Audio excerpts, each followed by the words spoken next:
a good few months ago, we did part one, and it all turned into like a rebuttal of sorts to Jeff Jarrett's podcast, where he did an entire episode on you. And I'd written so many pages of script for it, and I thought we'd go to part two now. And the reason why is because I was listening to Disco Inferno.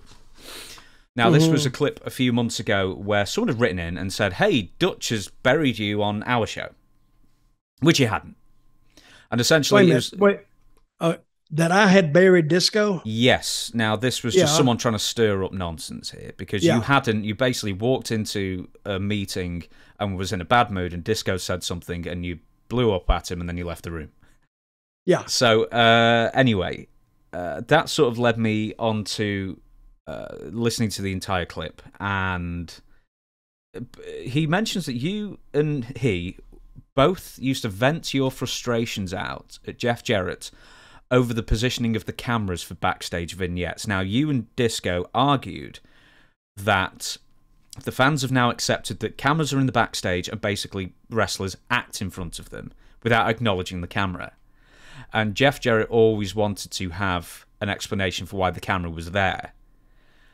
I've sort of given away half of it there, really. But why don't you tell me about those arguments that you had with Jeff? Okay, I had a deal. We had a deal where we had like the roaming camera. And we had two guys that were like little assholes. And I can't remember their names now, but they were a team. And great workers. And one of the guys, he didn't want to do it. He says, no. And all he wanted to do was wrestle. And these were Canadian guys. What's this? I can't remember their names, but they were great in the ring. I said, listen, you're the roving camera and you catch things. And it sounds stupid, but I would have a camera and it would come around the corner a little bit. Whoop, whoop, whoop. You can see me. And then he'd ease back out there again. And we would catch different conversations that were from a distance. Like we were spying on them.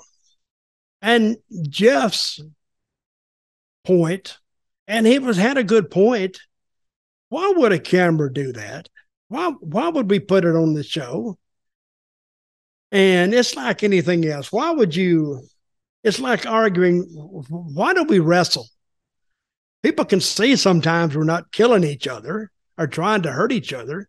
So, but it tells the story. Sometimes the story will take precedence over the legitimacy of the camera shot.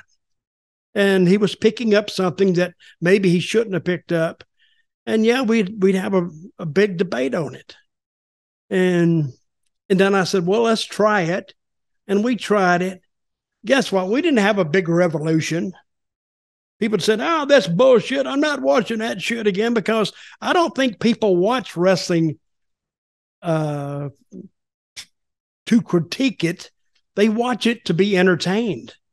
So if you can entertain people like that, I see no problem with it. I did it in Puerto Rico. I've done it everywhere.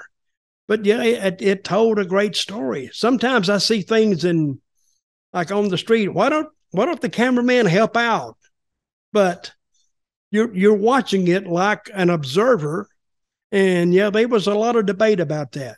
Did Disco say he agreed with me? Yes, he said he was on your side. Well, and it made sense, and I think he did agree with me. Jeff wanted it to make sense. I said, well, I don't know what to tell you. I mean, let's try it. And I don't think he ever liked it, but I guess he ended up accepting it. So it worked, and I can't explain why it worked. It worked because you're letting them in on the story that they weren't supposed to get. I don't know. That's one of those things. Like, I don't why, and then you say, I don't know, but do it anyway. We don't disagree much on this show, do we? I don't think so. I completely disagree with you. I'm with Jeff. When I stopped watching, honestly, when I stopped watching like wrestling religiously, this was about like 2002. That was one of the biggest reasons why. because there was no reason for the camera to be there, and then the wrestlers were plotting all these horrible things to happen in the backstage in front of a camera, and there was no explanation why it was broadcast or why other people couldn't see it. Well, you just answered my question. The reason being is because I had two guys with paparazzi cam. Exactly, but that's good. There's a reason why the camera's there, yeah. And there was a reason for it, and they were just butting their head into everything they weren't supposed to see, but yet were getting. Mm-hmm. So they had a reason. Now, if a camera is just there peeking around the corner, why? I agree with you 100%. But they had paparazzi cam, and they would. You need to go on YouTube and look at Kevin Nash interviews. God, I can't think of his name. They're the champions now, too. I don't know. But it was, I'll send it to you, and you can put it you can put it up somewhere if somebody wants to see it. It's a hilarious interview. It was such bullshit, but it was such entertaining bullshit. It was good. Pause it a second. Oh, okay, we'll pause it. All right, I'm re-recording now. Okay, so I found the video. It was Alex Shelley and Chris Sabin, but I want to ask you this. I want to ask you this.